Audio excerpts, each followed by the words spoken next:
S ஃபைனலாக வந்து நம்ம ரொம்ப நாளாக ப்ராக்டிஸ் பண்ணிட்டு இருந்த 42.2 கிலோமீட்டருக்கான டே வந்துருச்சுங்க. இன்றைக்கி வந்து நம்ம 42.2 கிலோமீட்டர் ஓட போகிறோம். ஃப்ரெஷர்ஸ் மேரத்தான் சென்னை 2026 ஓட போகிறோம். அதுக்காக காலையில் 4 மணிக்கு ரேஸுக்கு 2:30 மணிக்கு எழுந்திரிச்சு காலையில் ஓட்ஸ் எல்லாம் சாப்பிட்டுட்டு ரன்னுக்காக நம்ம நேப்பியர் பிரிட்ஜுக்கு வந்து சேர்ந்துட்டோம். பட் ஆனால் நம்ம வந்ததுக்கு முன்னாடியே பார்த்திங்கன்னா எல்லாருமே ரன்னுக்கு ரெடியாக இருந்தாங்க. கிட்டத்தட்ட 7,000-8,000 பேர் ஓடி இருக்காங்க. 42 கிலோமீட்டர் மட்டும் மோர் தேன் 800 ஃபினிஷர்ஸ்.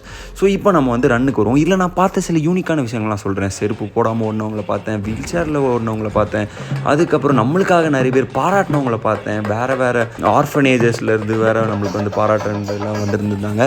அண்ட் அது மட்டும் இல்லாமல் இந்த யூனிக்காக ஒருத்தவங்களை பார்த்தாங்க என்னென்னா சாரி போட்டுட்டு செருப்பு இல்லாமல் ஓடிருந்தாங்க.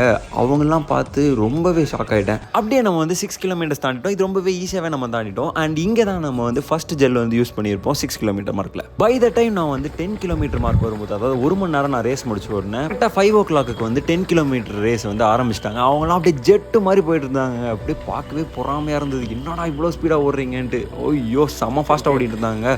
ஸோ இதே மாதிரி வந்து நம்மளும் ஓடணுன்றது நம்மளோட ஆசை. பட் அதுக்காக நம்ம இன்னும் நிறைய ட்ரெயின் பண்ணணும். And moving on to our race. நமக்கு இன்னும் 32 கிலோமீட்டர்ஸ் ஓடணுங்க. இந்த தருணத்தில் நான் என் மேலே கொஞ்சம் ஓவர் கான்ஃபிடென்ட்டாகவே இருந்துட்டேன்.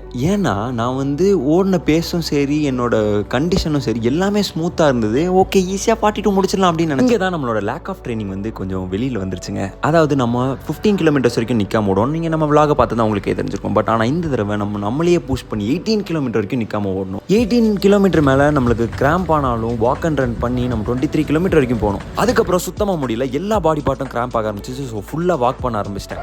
29 இன்னும் ஒரு ஹாஃப் மேரத்தான் இருக்குன்னு நினச்சாலே வந்து என்னடா பண்ணுறது, குவிட் பண்ணிடலாமன்ற வரைக்கும் தோண ஆரம்பிச்சிது. பட் அப்போ தான் வந்து நான் ஒரு நாள் பண்ண ட்ரைனிங்கும் வலியோட பண்ண ட்ரைனிங் எல்லாமே ஞாபகம் வந்து, சரி இந்த ரேஸை எப்படியாவது முடிச்சிடும்டா அப்படின்னு சொல்லிட்டு மறுபடியும் நடக்க ஆரம்பித்தேன். என்னால் எனர்ஜி எப்படிலாம் சேர்க்க முடியுமோ அதெல்லாம் ட்ரை பண்ணேன். தண்ணி குடித்தேன், ஃப்ரூட் சாப்பிட்டேன், எல்லாத்தையும் சாப்பிட்டு எப்படியாவது இந்த ரேஸை முடிச்சிடணுன்ற ஒரே நோக்கத்தோடு நான் வந்து மறுபடி ஓட ஆரம்பித்தேங்க. கடைசி 5 கிலோமீட்டர் நிற்காமல் நம்ம திரும்பவும் ஓடி நம்ம ஃபைனலான 1 கிலோமீட்டருக்கு வந்துட்டோங்க. அதை பார்த்த உடனே என்னோட சந்தோஷத்தை சொல்கிறதுக்கு வார்த்தையே இல்லை. சரி ஓகே வந்துட்டோம்டா அப்படின்னு சொல்லிட்டு லாஸ்ட் 1 கிலோமீட்டர் முடிஞ்ச அளவுக்கு வேகமாக நான் வந்து ஓடி ஃபினிஷ் பண்ணலான்ட்டு பேஸ் பண்ணி நான் இந்த 42 கிலோமீட்டர் முடிச்சிட்டேங்க. And that's how I completed 42.159 kilometers. Thank you, God. You stop. Finally. Thank you, Lex. You completed 42 fucking kilometers. Whew.